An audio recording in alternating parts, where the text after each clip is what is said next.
Hey good people, inspirators and percolators. I hope you all are enjoying your 2020. Is it a tongue? This is a tongue twister. Your 2022 year. I hope y'all are enjoying it. So far I am, and hope all is well with you all.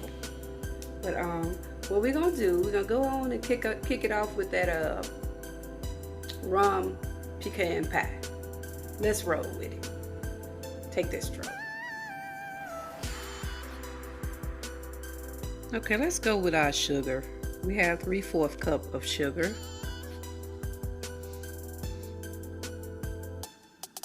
We have 3 eggs. We're gonna slightly beat these eggs. And then we're gonna place them into our sugar. And after we place them into the sugar,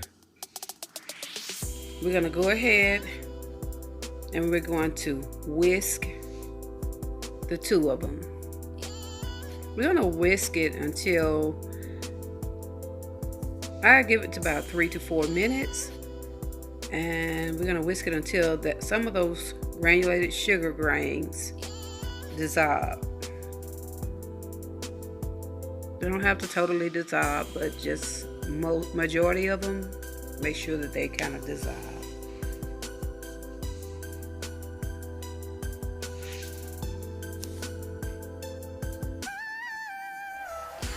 Okay, then we're going to pour our 3/4 cup of light corn syrup, Karo syrup.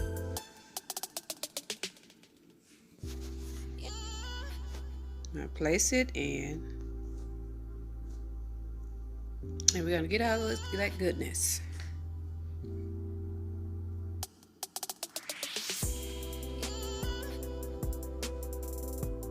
Okay, we're going to place that in.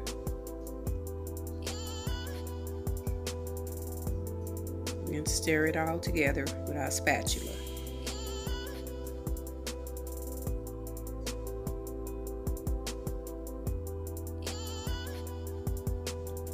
Pecan pie is one of the most simplest pies that one could ever, learn how to make.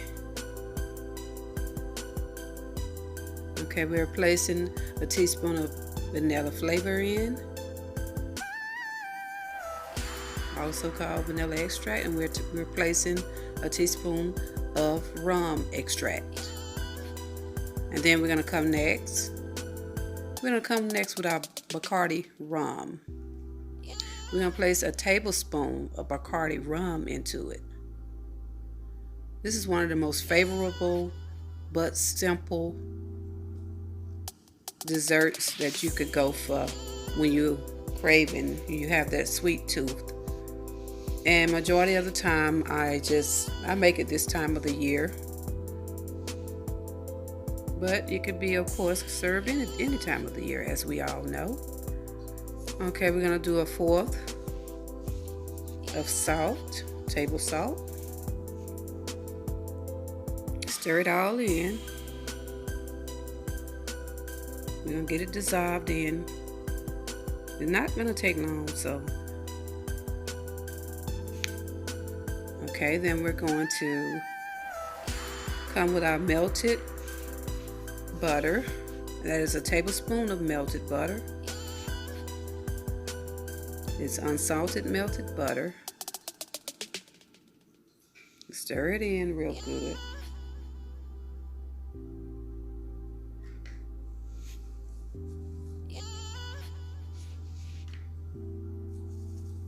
Then we're going to come with our pecans. I have, of course, a pie shell, and I did not make this pie shell. Okay, I placed my pecans at the bottom of my pie shell, and you don't necessarily have to do this, but I choose to do this because of the video. Any other time I would place those pecans in that mix, and I would just pour them all into the pan, to the pie shell pan, and then they all just float to the top.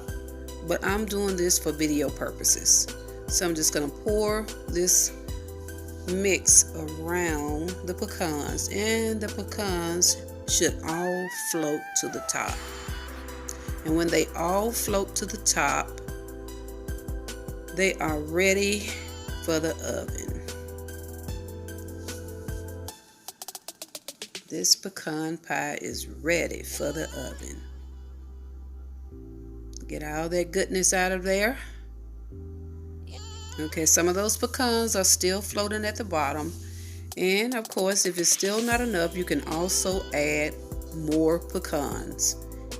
It's not too late to add more. And I do have a deep shell pie pan. Majority of the time I use deep shell pie pans when I'm buying a pie crust and when I'm making a pecan pie. And here we are. It is ready. It has been in the oven and the temperature has been set on 375 degrees. And it has baked approximately 40 to 45 minutes. And here we are. We are at the cutting point here. I'm going to show you all how this pie look, as we usually do on majority of my recipes. Here we go.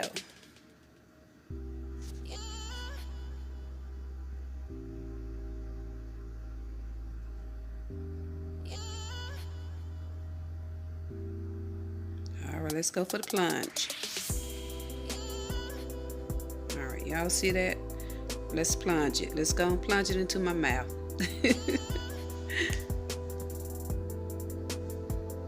I just want you all to take a good look at this pecan pie. And yes, it's great. But I want to thank y'all for taking a stroll just to see how everything goes when living with V.